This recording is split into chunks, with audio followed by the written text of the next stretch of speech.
ating makapangyarihang Ama, para sa ating Tatay Digong. Hindi na tayo iniwan ng mga panahon na siya ang namuno sa Pilipinas. Tama ba?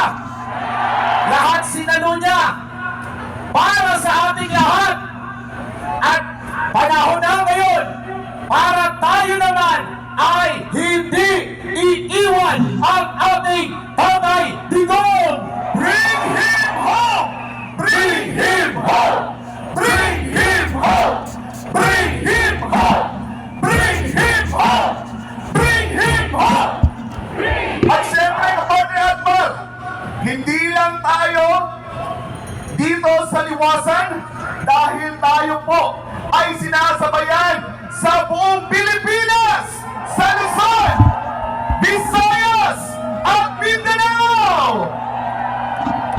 At siyempre, Kapatid Admar, hindi tayo iiwan ng ating mga kababayang OFWs.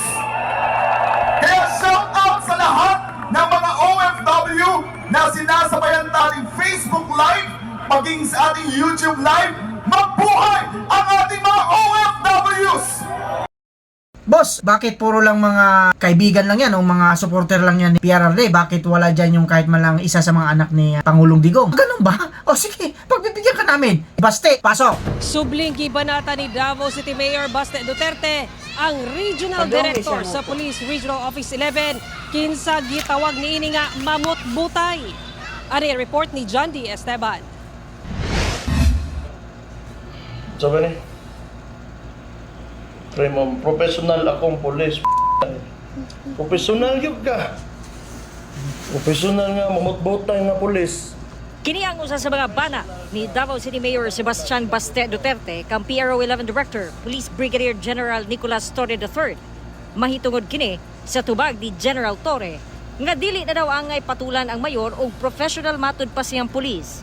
Tubag kini ni Torre sa pagbatikos ni Mayor Baste kang Torre sa pahayag sa Regional Director nga di na daw magsinumbagay sa Davao kay magpinatyanay na. Ning baguhay lang gipakita sa ni Torre ang blue book nga matud pa gimanipula ang pag-record og krimen sa Dakbayan nga posible daw nga maoy naghatag og impresyon nga nung ubos ang krimen sa Dakbayan. Kung professional ka, unang-una sinagot mo, ano yung hiningi ko sa'yo? Theoretical framework. Kasi may conclusion ka eh. Gina-justify nyo yung ginawa nyo na movement dito o rearrangement ng mga polis sa Davao, yung reshuffling. Una, theoretical framework. Saan mo ginamit yung, anong ginamit mong framework dyan? Pinag-aralan mo ba yan? Saan mo napulot yung mga conclusion mo? Pangalawa, comparative analysis. O, kung professional ka, sagutin mo yan. Pag-aralan mo yung trend na nangyayari sa buong bansa, so sabihin mo sa akin, case study, meron na ba nangyaring ganito? Oh.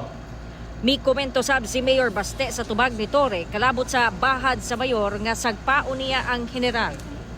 Mga pang Miss Universe may tinubagan ano yung to threaten is one thing, but to actually do it is an entirely different thing.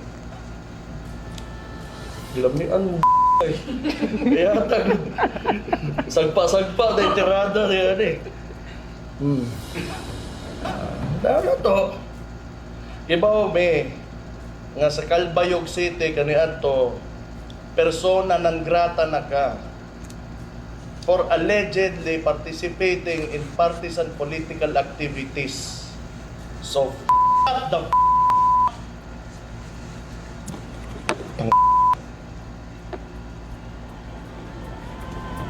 ilom diha wakay angay pagdaw dres Davao. Usa sa batod pa si Torre sa mga rason kung nganong way salig ang katauhan sa mga pulis sumala ni Mayor Baste. Ganahan man na sila lamang moduwa ra na sila lamang na sila kanhi diwata. So kuan baraning Torre nga paglamang ganahan na sila. You know, you are scum of society. Mao na kamo ang the finest example of why Filipinos do not trust policemen. Sa kadugay-dugay panahon, ang tawag sa inyo, puaya. Gikuhaan og pahayag sa GMA Regional TV 1 Mindanao og bahin si Torre kalabot niini apan di sa daw una siya mutubag. Kauban si Jojo Solarte sa kamera. Ako si John D. Esteban para sa One Mindanao.